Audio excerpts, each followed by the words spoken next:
Just want to do a quick video about spam and junk email, and one of the ways emails try to catch you out into clicking on things you shouldn't click on.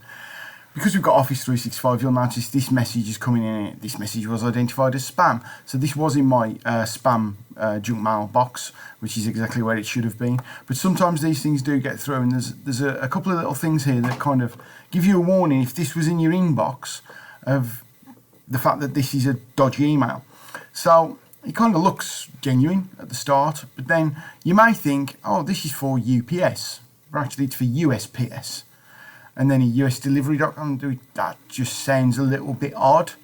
But then the big clue, the big thing that lets you on that this is a dodgy email, please visit the link below to view the delivery invoice, blah, blah, blah.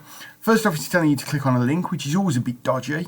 Never click on a link in an email. But the clue that this is dodgy is you can see the link there, usps.com/track. If you hover your mouse over it, you'll see it turns into a finger. And then if you look at the bottom of the screen, you'll see that it's telling you what web address it's going to go to. And the web address it's going to is audit3.net/viewdoc/file. It's not the same as the address that's in the email. And that is an absolute guarantee that this is a dodgy email.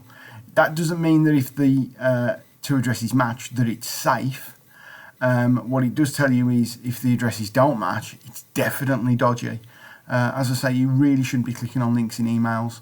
If you ever get an email from someone, even if it looks like it's genuine and it's someone you know, always be very, very wary and very careful. Make sure your antivirus is up to date. And if you're unsure, please forward it to like your technician or someone who knows about these things. In cases like this, better to be safe than to be sorry.